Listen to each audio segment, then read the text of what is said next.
Welcome to Buckeyes Tomorrow Morning for Monday, July 24th. I'm your host, Tom Orr. The Notre Dame game is in 40 days, the game against Michigan in 124 days.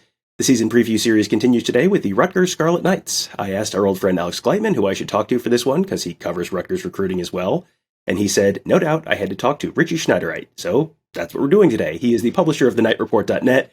Richie, thanks for being here. Yeah, thanks for having me, Tom. I didn't know you guys were allowed to say that team from up north, or Michigan, as you called them. Yeah, the team and the players and the coaches don't do it. We're not beholden to quite the same rules. So Rutgers is a program that has just always kind of been really fascinating to me because it reminds me a little bit of Kansas State, where they were kind of somewhere between irrelevant and bad for a long, long, long time. And it kind of feels like there's just like one guy. The universe has one person who has figured out a way to fix that. And just like Bill Snyder at Kansas State, Greg Schiano left. Everything kind of fell apart. And then he came back in, swooped back in to save the day and fix it again. And it feels like he's kind of on the way to doing that again. So what is it about Schiano that lets him do something that like no one else in the universe can seem to do?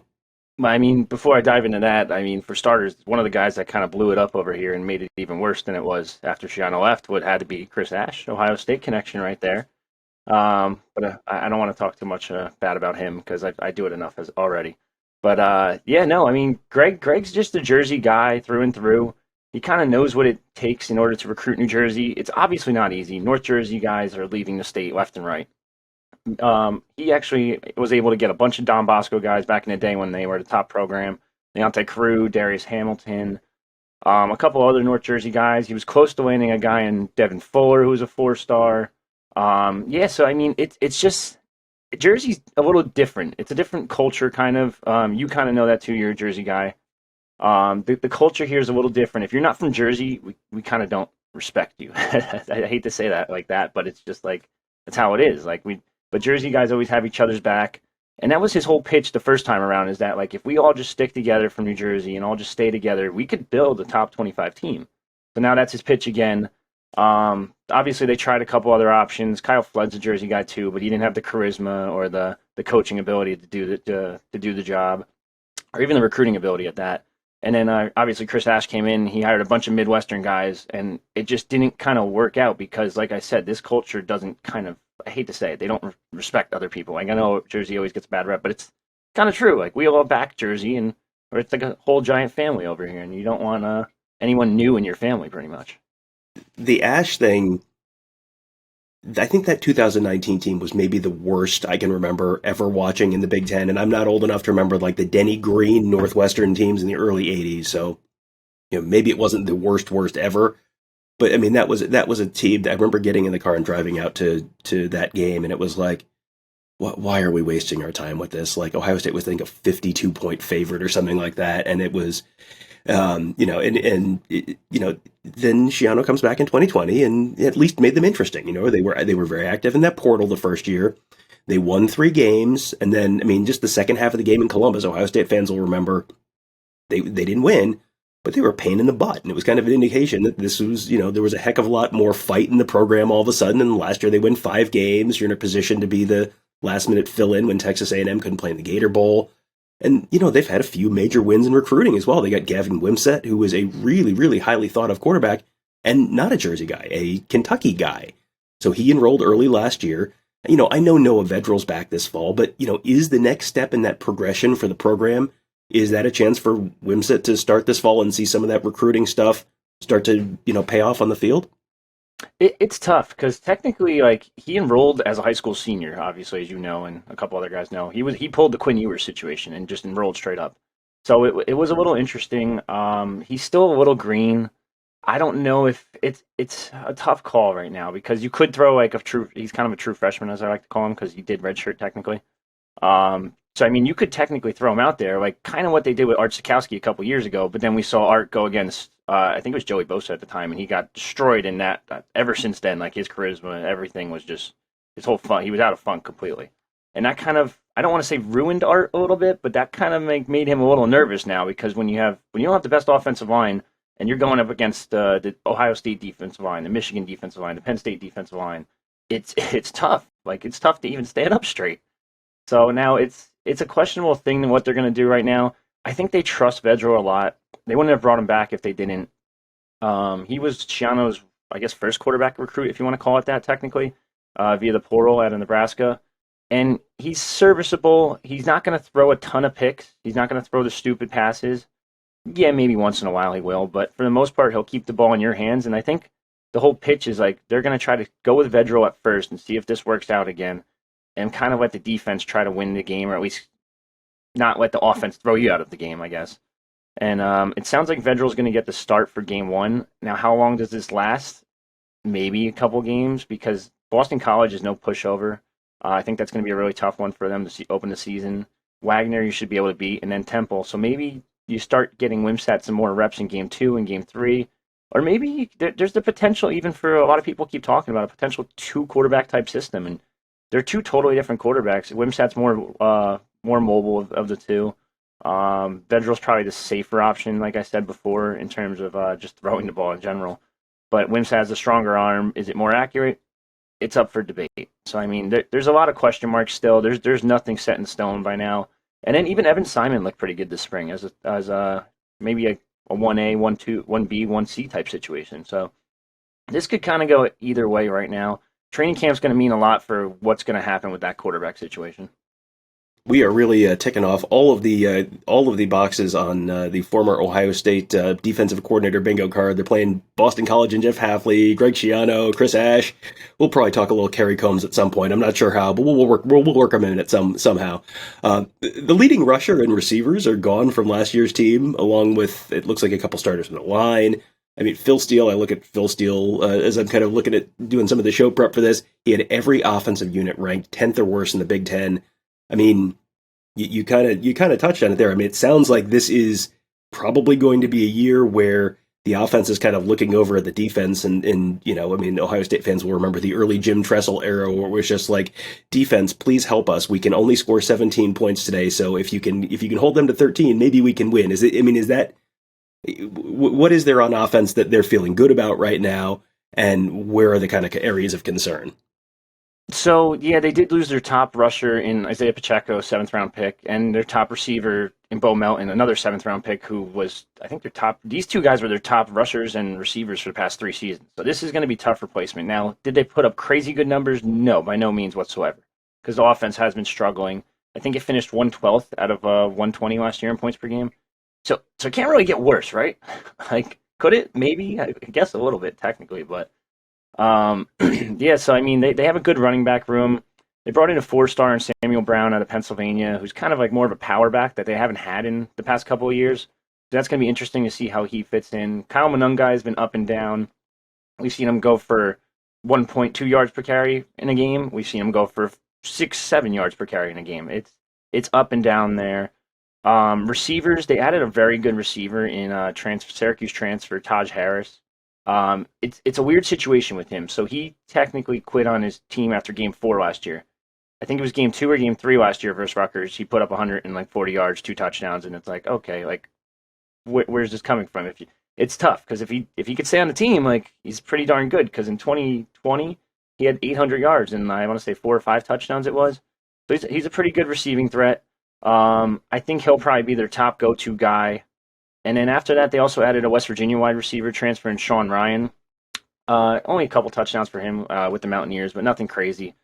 It's going to be an interesting unit. I mean, they still bring back Cruikshank, who's always a problem, whether it be on special teams or as a slot guy. He's starting to develop more as a receiver, so I could see him getting a couple more receptions this year. He's also recovering from an injury last year, a knee injury, so it's going to be tough. Is he going to be ready for game 1? Maybe. It's going to be very close. Joshua Youngblood was all Big 12 kick returner in 2019, 2020, whatever it was. So, I mean, they're going to, like you just said, they're going to rely on this defense. They're going to rely on special teams to kind of keep them in games and potentially even win them a game or 2. Well, on the defensive side of the ball, it feels like Ohio State fans probably have a decent idea what Schiano wants to do based on his time in Columbus, but it seems like they lost a lot from the front 7, but the secondary should be, better, decent. I mean, however you want to frame it. There's not, no one is kind of top of the Big Ten in terms of, unit rankings or anything like that, but is, if the offense is kind of struggling and, getting them to 17, 20 points a game, is the defense going to be able to do enough to keep them in games if that offense is kind of just okay? It's tough to say right now because they did end up losing their top defensive end in Mohamed Toure this spring. He ended up tearing his ACL, so he's out for the year. Obviously, Moses Walker also suffered, or vice versa.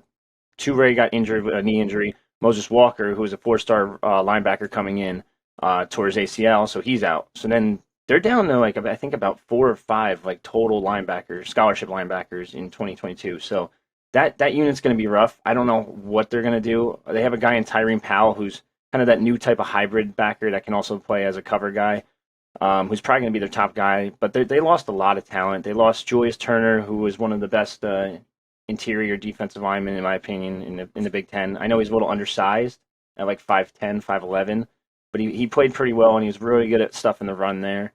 So they lost a lot of dudes up in the front seven. But like you said, the defensive backs are going to try to kind of hold them into it. I think Max Melton's probably the best player on this team.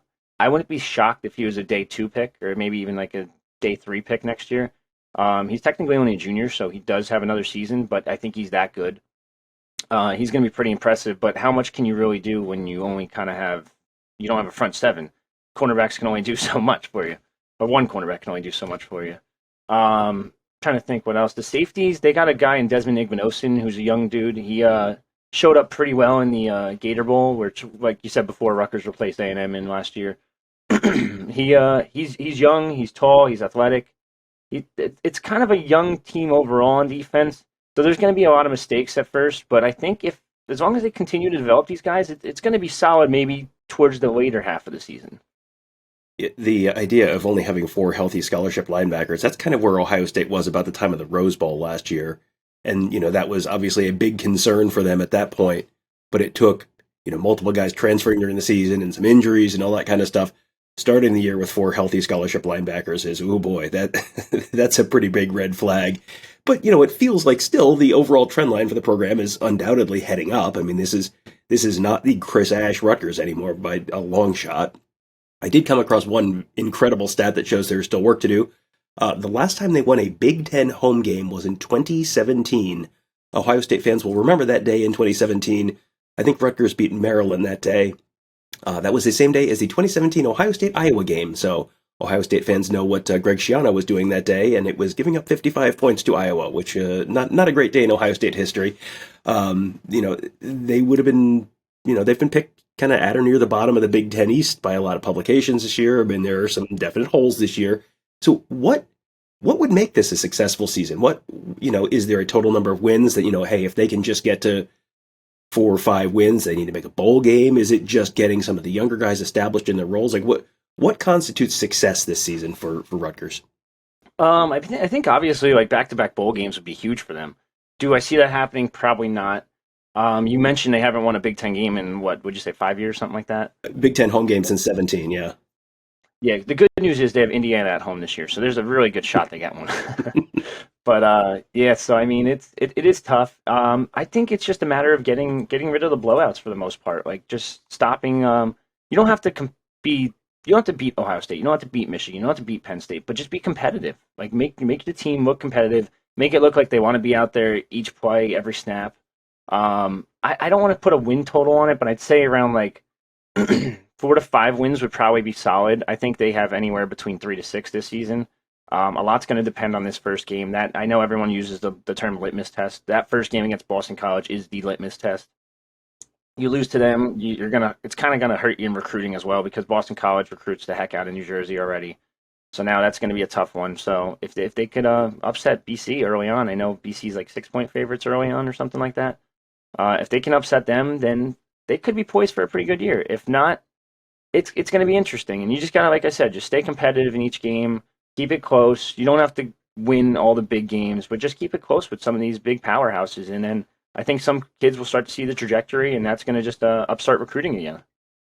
One thing that could help them long term with not getting blown out by Ohio State and Michigan and Penn State and Michigan State and whoever else is the Big Ten has discussed getting rid of divisions. And to me, Rutgers might be the single biggest beneficiary of that. And, we kind of have to see what do they do in terms of protected rivals? Because it feels like Rutgers is probably going to want Penn State as protected rival, and who else ends up on that in that group? But if they can get some combination of Ohio State and Penn State and Michigan State off the schedule sometimes, it feels like that raises the ceiling for what this program could be. So I guess my question is, what is the ceiling for a Rutgers football program under the current setup? Is that 7 wins, 8 wins, a New Year's Day bowl game? Like what's the all the stars align? What's the ceiling for Rutgers right now? And then how much does that ceiling potentially change if one year Ohio State and Michigan are off the schedule and Illinois and Northwestern are on the schedule? Yeah, I think the ceiling for Rutgers right now, and I don't think this is crazy to say, I think they could be a perennial bowl team in the Big Ten. Honestly, like you kind of schedule you're supposed to schedule. This is like the philosophy that Rutgers has. It's schedule the weaker out of conference guys like Temple, the Wagners of the world. Get your 3 out of conference wins out of the way right away. If you get those every year, it's only going to take 3 Big Ten games. So then I know obviously Michigan, Ohio State, and Penn State are always going to be tough. You're always going to try to win these games, but it's not realistic at the end of the day. Maybe you snag one once in a while, and there's your 4th win. And then Indiana you play every year. If you could snag Indiana or Maryland, you're up to 5 or 6 right there. So I think probably the high point for Rutgers in this current setup would probably be a perennial bowl team, and then maybe once every 5 to 6 years you get like that 8 to 9 win scenario where you kind of get a nicer bowl or like a New Year's Day bowl or something like that. Now, if you switch it and get rid of divisions completely, I think the ceiling could be anywhere between like 7 to 10 wins, maybe. I think 10 might be I might be going a little overboard there. I don't think the Big Ten West is that bad. It's pretty bad, but it's not that bad. But yeah, I think getting rid of like Michigan and Penn State and Ohio State off the schedule every single year is only going to benefit them. They're going to be able to play Indiana, Nebraska, Maryland one year, which would be extremely ideal. Add in, let me think, Northwestern one season. It's just the Big Ten West is nowhere near as strong as the Big Ten East, and I think that's clear as day. So I mean, getting rid of those guys on your schedule each year is only going to help them. Well, this should be an interesting season as Schiano kind of continues to leave his mark on the program and turn it back into a Greg Schiano Rutgers program. So if people want to follow you on Twitter and read more about the Scarlet Knights, let people know where they can do that. Yeah, so obviously Rutgers Rivals on Twitter, Instagram, etc., all that good stuff. Rutgers.rivals.com. Mine's Rivals Richie. If you want to read a couple of satire quotes and stuff like that, I'm always hating on a bunch of different coaches. It's funny. I think it's hilarious. I got blocked by a couple different coaches too, so that's always great. But yeah, no, I mean Rutgers.rivals.com. We have everything Scarlet Knights and everything New Jersey too, in general. All right, well, Richie, really appreciate you taking the time, and thanks for being here. Yeah, no problem. Thanks for having me. Well, thanks again to Richie for taking the time to talk about the Knights. Always a really, really fascinating program, and I know Greg Schiano is a name that Ohio State fans have a lot of interest in, so always an interesting topic there. There's going to be a lot to talk about this week, actually. A Big Ten Media Days start on Tuesday in Indianapolis. That'll run Tuesday and Wednesday, 2 full days of coverage from Lucas Oil Stadium. We will be there in Indianapolis to cover it all, so you can expect lots of new content on this feed, the Buckeye Weekly podcast feed. Thank you guys all for joining us. Have a great day. We'll talk to you tomorrow.